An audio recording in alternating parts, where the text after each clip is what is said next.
Yo, what is going on, homies? It's your boy Stump back from the OPTC video, and in today's video, we're diving into some Grand Voyage level 5 at Orangetown, taking on Luffy, Nami, and Zoro with the new Super Sugo Fest UTA. Now, I am taking on level 5, but obviously UTA is not a driven unit, which means we can't actually get level 5 missions done. However, I did take on level 5, which is the hardest difficulty, at Orange Island with a full int team, so you can get level 3 done. Level 3 does require you to bring a full int based team. Unfortunately, level 4 you need to bring all driven, and then for level 5 you need to have a buggy and a cost restriction as well, so there's also that. But we managed to get it done with a friend captain UTA and UTA on our team, and we actually brought my man Halloween Shanks as the captain. Fuck Stump.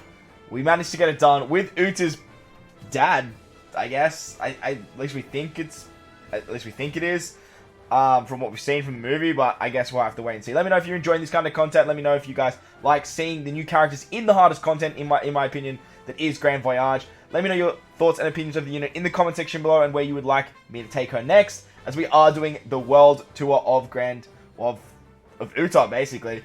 But while you're down there, don't forget to bell the like button for me if you're new. Hit that big red subscribe button, helps your boy out a lot. And like 60% of you guys that watch my videos do not sub, so hit the sub button, it's free. You can change your mind later.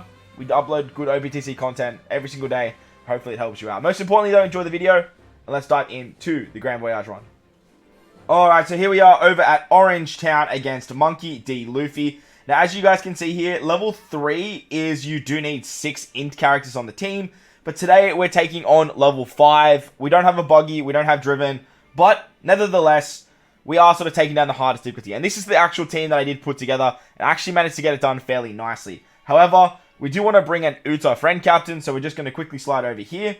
We're going to go down to, let's use the king. Shout out to the king, Mr. Broski, that is the one, Toadski.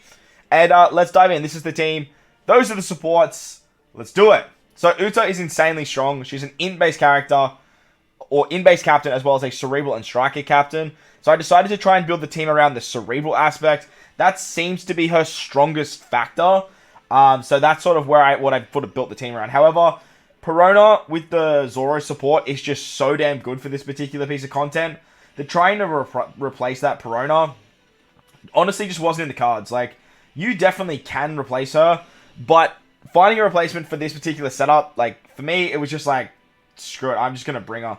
She just does so well on stage 4, and with the Zoro support, it just helps out so freaking much.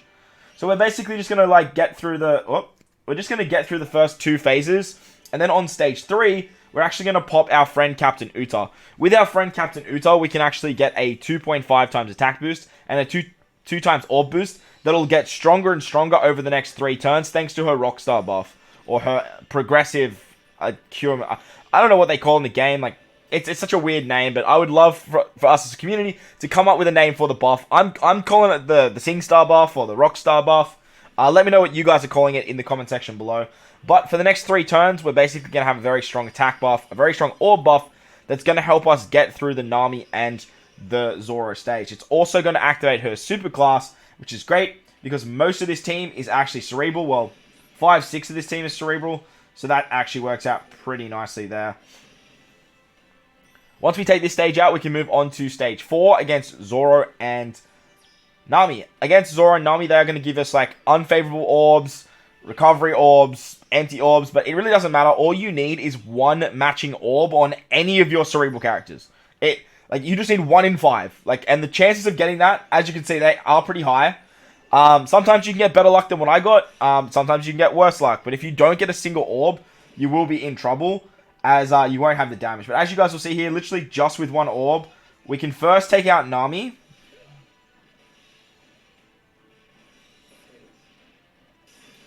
And then on the second turn, we can focus on Zoro. You will, if you get any empty orbs, as you guys saw there, you'll actually get an orb roll, which is great. Zoro will slop wind your bottom row, which isn't going to matter because we can actually get around that. And then we can take out Zoro on the second turn because we get the 3 times attack boost and the 2.5 times orb boost thanks to Uta's amazing Rockstar ability. Her special is so freaking strong, man. It's so goddamn strong.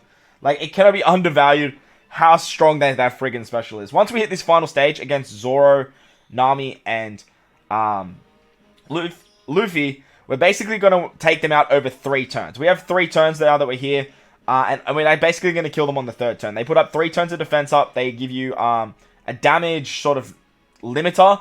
They special bind your left-hand side and give you chain coefficient reduction. On the 1st turn, don't stress if you don't get like good orbs. Because basically what we're going to do here is just pop out Uta special. Uta's going to give us... Well, actually, one sec. Before you pop off Uta, you want to actually make sure you use your friend captain superclass. The reason you want to do that is because that way you get the plus buff that gives you 0.25 to your attack boost and your orb boost, as long as it affects cerebral characters in some way. Then when we use our Uta special, make sure she's on the right hand side too, by the way. She's going to give us a 2.75 times attack boost and a 2.25 orb boost.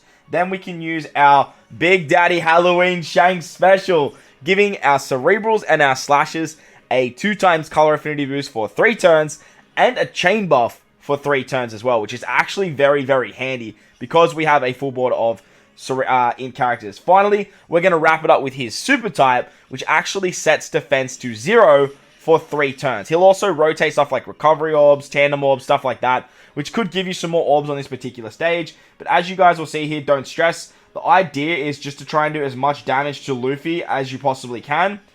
And as long as you have 1 orb on someone, you'll have enough damage to hit that damage limiter. However, because the 1st turn you have that damage limiter, it does restrict your damage a lot. On the 2nd turn, you are going to get all your orbs randomized, which can be very, very annoying. As you can see, I only got 1 orb. And then he puts up resilience and a barrier. This is where our Sengoku special is great, because Sengoku is actually going to have access to the Suru support, which gives us end of turn damage. And then Ben Beckman can remove the chain coefficient reduction we got on the 1st turn, as well as the 5 turns of chain lock that gets inflicted on the 2nd. Now, once we've done that, we do have to hit some perfects. Remember, you do have some barrier pen here, and you do have final tap, but the idea here is to just try and get Luffy out of the picture. So let's take out Luffy.